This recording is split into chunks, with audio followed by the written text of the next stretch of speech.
Hello, welcome to this little review of this game here. To be honest, the reason I'm doing this video is simple. I'm trying to figure out what to do next in the Iron Man base series. I have a lot of ideas, and I need to coordinate them in a way that makes vague sense, so I can actually tell the story I want to tell and whatnot. But that's tricky, as my story has so many moving parts to it, and just stuff I want to add and things I need to do for it. So I thought, you know what? As I straighten this whole mess out, I need to. I'm going. I need to find something to fill in my week since I try to upload roughly a week. I try to. It keeps the fans happy. I like doing it, so it keeps me from feeling that I'm failing at it. So I need to think of something to do, and I have been reading quite a few bit of post-apocalyptic role-playing games because with everything going on, I find the idea of more cartoony, or at least less serious or fictional apocalypse to comfort me in a weird, twisted way. But, so, I was flipping through Drive-Thru RPG, as I am prone to, and I came across this free RPG, and I was thinking to myself, I might, this might be worth a shot, I got nothing to lose, might be interested. I didn't really see the cover at first, which kind of confused me a bit later on in this thing, but I think you're right. This game is called Mermaid After the End. Now, this game is... I can only describe it as a game of great ideas and kind of poor execution. But only in the lore, really. This game truly is a very and I do mean this sincerely, it's an interesting concept and idea, and it can easily hook you in if you're willing to give it a chance. But I'm gonna go with seeing how one of my favorite, based on my fans at least, favorite video was my fanfiction, The Good, and the Bad, the Ugly, I'm going to repeat the system I used there, where I have the good, the bad, and the ugly. If you remember correctly, good are things that are good about the thing I'm talking about, bad are things that are bad about the thing I'm talking about, and ugly are things that kind of exist in a neutral bad position. Like how being ugly in real life is. It's technically nothing really affects your character, but it's not actually positive. Henceforth, ugly. So, to get in this game, I really have to start it because the idea is simple. Now, but before I start on the good, I should probably explain the premise of it. The premise of the game is that it's set in the future by a few hundred years. Roughly, I want to say 300, but I could be wrong off the top of my head. It's been at least 300 odd years and probably a few hundred more on top. Basically, what happened is, due to global warming, whether man-made or artificial, the sea levels rose and the ice caps melt. Now, this trade caused sea levels to rise, but not by an impossible amount. Society was perfectly fine afterwards, until the comet showed up. The comet then landed in the ocean, and since it was made of mostly ice, and it was apparently a really, really big one, it caused the sea level to rise extremely much, leaving only what is now referred to as the highest mountain ranges to survive on dry land, and only 10 million people survived the incident. I'm not going to go into the physics of how a comet that big would probably do way more damage and just raise the sea levels, but it's okay. I'll accept it as face value for the sake of the story, and they don't know as much about this, so it's entirely possible part of it is misconstrued over time. But what happened later is that then hundreds of years passed, humanity existing on the islands, until they eventually figured out a way to upload human minds into cyborg biological bodies, henceforth what we would consider the mermaids of the setting. Even though, to be perfectly honest, I don't think they ever refer to themselves as mermaids at any point, so the name is kind of weird. It's like how World of Darkness, how like the vampires call themselves the Kindred, or the werewolf call themselves the Garou, even though they aren't even though they technically are called something different by everyone else. But even in those games, you will occasionally use the term vampire or werewolf. This is special. I don't think they ever use it to describe themselves once. And this isn't the only comparison to the World of Darkness games will make, so pay attention. Anyway, so basically now you play a group of what are called hunters, and they go down to the bottom of the sea, or just the sea, to uncover artifacts of the past, learn about the distant past and technology to claim fame and glory. That's a pretty simple premise, but I've already explained a good deal to you. Now, let's get into the good. The good is essentially the idea. Let's start with the simple. The premise is interesting, at least to me. I find it to be an interesting premise that allows for many different world ideas. I think it is an incredibly interesting idea, the whole setting of this being 100 years later, them exploring the sea and all the things you could find down in there. The idea of cybernetics and transhumanism is also interesting, as I think it could allow for a lot of ideas. It definitely has a lot of premise and potential. That is pretty simple, to be honest, but it is true. A lot of it is interesting. They also do a fairly good job of actually giving you a map of the world. So many RPGs I've seen or played have this issue where they don't map things out properly. This game does map things out properly, so we actually get to see what the world looks like. This helps as it allows you to pre-establish things. This is useful. Everyone take note of this. Even you free RPG developers, you can easily edit a map of Earth or something. It's not difficult. There are plenty of free programs out there. Please do this. But, if you're a professional company making a role-playing game and you refuse to put a map in there, you have no excuse. But anyway, the next thing is the mechanics. The mechanics aren't actually bad. They aren't perfect, but I say they're pretty good. They have your stats. 3 of them are linked to your character's mind or soul or whatever, or consciousness or whatever you want to exactly call it, but you unrelated to your body, and then 3 stats for your body. And then you have skills that work off of those stats. And it's pretty simple. You want to get below your skill, you want to get below whatever your skill number is to get a certain amount of successes to pass the check, and you get the amount of dice, d12s in this case, for some reason, to roll to try to get how many dice to try to get past the check, how many success to try to get under your skill level, or equal to, or under your skill level. So it's a pretty simple idea, not very complex, not very hard, and very easily to work around. It's a pretty interesting setting. The rules are good. I mean, like, I have some nitpicks.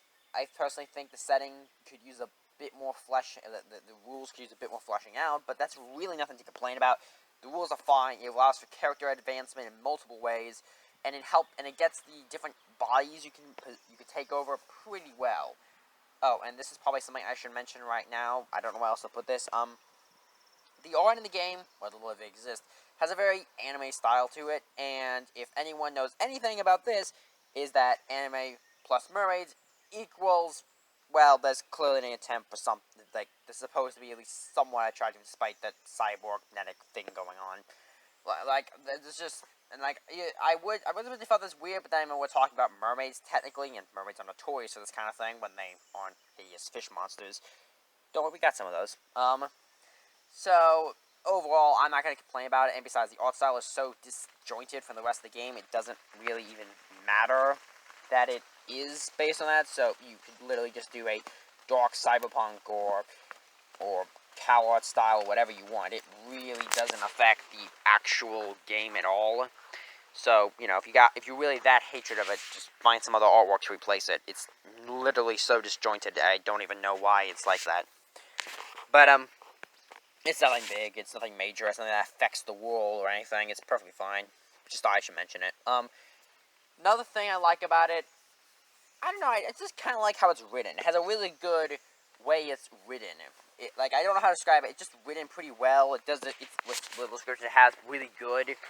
So I just enjoy that about it. I just think it's really well written, professionally written, and I think that should be credited for when it's done and not written to be confusing like a lot of things are sometimes.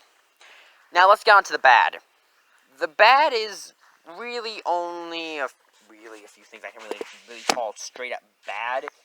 The only thing I can truly call bad about it is the CNET. The CNET system is basically how your characters can go from body to body and not, die, so you can switch out bodies and such. It's a cool idea, but it has the issue of making death either irrelevant or normal. See, this system means that if you die when you're connected to CNET, you'll just get a new body. But if you die outside the range of CNET, then you're just dead for good. The problem is, when you're running an act, this is okay for a story, maybe. For a game, it's actually kind of bad. Even for a story, it kind of hurts, just in general. But, especially for a game, is that any story taking place inside of CNET is going to be bad, or not, going to have an issue, because you can't allow death, because players will just, they'll just suffer the issue of they can't actually die, so them doing stupid stuff just to get a arbitrary advantage is a strategy they can take. And if you're outside CNET, it doesn't add tension, it just sets things back to normal. So realistically, so either you have to accept the fact that there's going to be very little tension in the story, or you're going to have to try to ditch the and find arbitrary reasons to get them down there. So realistically, CNET should have been ditched or modified to not allow the preserving of consciousness like this. It's just kind of a flawed way of doing it. It could have been worked around, and if there was like a second edition, this would be fixed. Now on to the ugly. The ugly is probably going to be the meat and potatoes of this, because I have a lot of things to discuss here. Number one, the ideas are good, but the fleshing out is pretty bad. Now, I do mean this to be nice as possible, but the system overall, even though I know it's a 60-page type thing, and it's free, and I understand that, but the world itself isn't very well fleshed out. It has great ideas, but nothing is fleshed out properly. There isn't, like, proper fleshing. I don't mean, like, oh, I can't tell you exactly where each city is like, and how each city is run, because I have a detailed map explaining where, like, farmer's market is. But I just mean, like, for example, you have the seven. The seven cities, I keep wanting to call them seven cities, but they're seven technically island or mountaintop chains, and they're supposedly somewhat separate organizations from each other from the general world government have going on. But the issue with this is that they aren't distinct. They aren't distinct groups. It isn't like you have the mountain change of Arcadia and the mountain change of West Africa or whatever. You don't have that. They have distinct names, and they have some vague tidbits about, like, this is where this company is located, or this is where the most population is, but you couldn't tell them a thing about their culture. They seem to have, either they have the same culture with no differences, which I refuse to believe is possible, because the American states have radically different cultures, the fact that they are literally neighbors and not spread out across the world. And then you just have the issue of why they consider it seven. Why aren't they just considered the one? So the fact they're considered seven implies there must be some level of distinction. But yet there doesn't seem to be. The culture seems to be uniform. And this is bad for the idea of a setting, because having different cultures and groups is interesting and lets you do things. And you had the mechanic of the seven seas. There are seven seas in the world, though nowadays, though in the setting it probably would be considered one sea. And you could try to link them to the seven different mountain chains. It could work.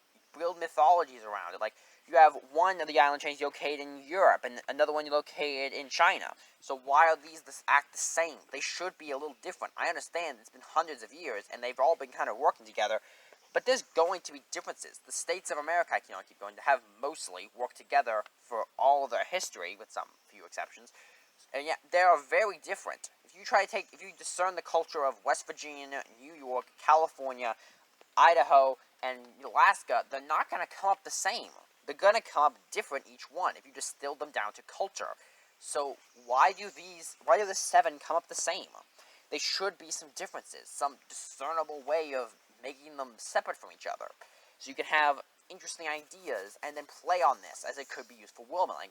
For example, they have religion the same. They state there's a religion that basically worships the sea. But since it specifically names out Christianity as not belonging to that group, it implies, or at least I think it implies, at least that Christianity is still out, which makes sense, as at least two of the island chains would be predominantly made up by Americans and Europeans, mostly Christians. So Christianity would logically have survived. So how does that work? Do you have, like, the sea religion and Christianity getting into fights? Was there, like, a new crusades against the sea people, or was it vice versa? These are stuff that you can use to world build. What if you have one of the states be the holy center of the new Vatican, and it's like the Neo-Vatican or something? That could easily distinguish one island from the others, and that could easily be used to build one. Or what if you have the super state that's super atheist and refuses any kind of faith it finds? Normally, I think faith and religion is an important part of any setting, as no setting within any level of reason is going to be fully atheist or going to have all religions just simply work together. There's going to be differences, and those have to be the focus you're saying. It could just be a footnote, but I think explaining how it works, especially in a setting that has so little fleshing out to it, even just fleshing out how these different religions work, or even just like for instance, some of these religions are located like in Africa or China or these places around. So do these places have different religion? Is Christianity and the sea religion less popular there? Do you have like some some African traditions still surviving? Some like Buddhism or something? How does that work? You know what I mean? you can, like, I'm not saying this thing should have become super religious focused. In fact, I think that might have hurt it long term. But when you have so little fleshing out going on, any kind of connection you can draw to anything, especially when you somewhat point it out, you can do stuff with it. The other thing they kind of fail on is the whole concept of the three castes they have. We have the people who live on the land, the people who live on top of the ocean, the religious people I mentioned earlier, and the two people who live in the sea. These ideas, now, they go into a touch of fleshing out how these guys live, but their individual cultures and their relationships to each other is kind of not fleshed out very well. I would have liked it if maybe it was explained a bit better how these groups get along. I mean, like, we know the land dwellers must live on the Seven, because they would fundamentally have to, being, well, land dwellers. So, do the people from the ocean and the people from the two people only exist in only, do they also belong to the Seven Cities? Do they also live and consider them one of the cities? This is, sorry, I keep wanting to call it cities. Things, I don't know. These things are things you could have explained. And I know people will try to say, well, maybe they were trying to help explain, they were trying to flesh and give you a bare bones to make your own world. But this clearly isn't. This world has established canon and events. It has established things, and certain things are given as if they're precedent. They're just not explained. Like, all the builds, all the different forms your little character can take, -1, are given an exact name of what company produces them. This would be like if you got your thing from Walmart versus Target. It might be different. There is differences. They could be very different. It could be the difference from going to a mega chain that produces things en masse to a small homebrew stuff that has unique tricks to it.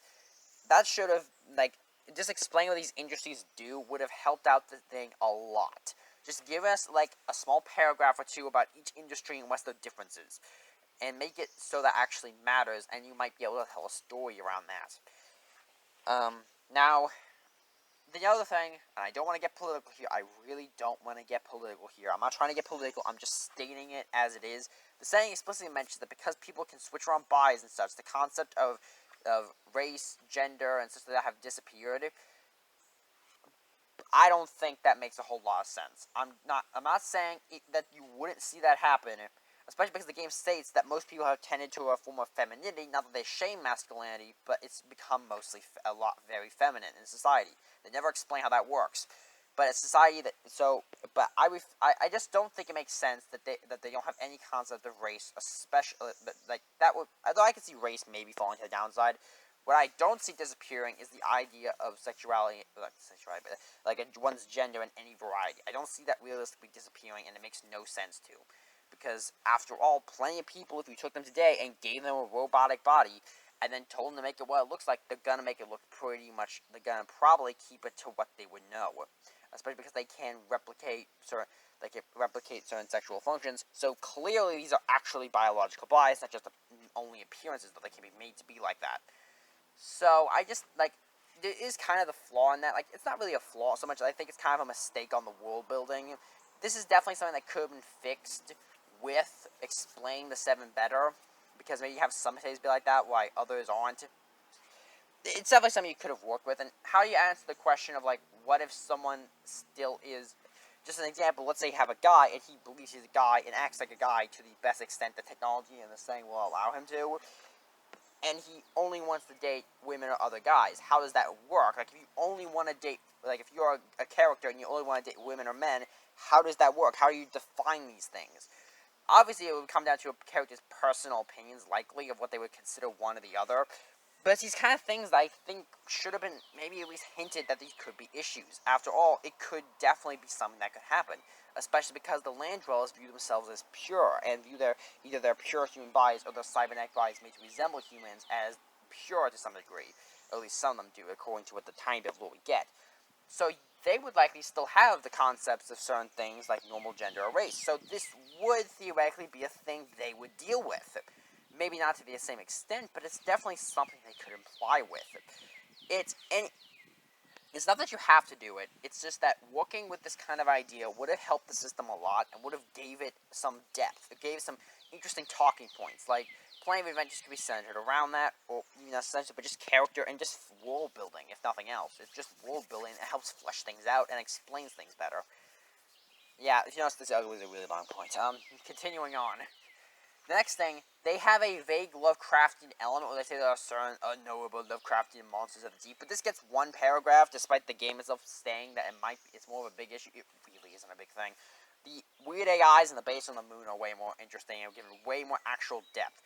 Which, by the way, probably should put this in the good section, to be honest, but I really do like how they have the AI thing of the Luna base almost glitching into the writing as if they're trying to take it over or explain certain things. I enjoy that.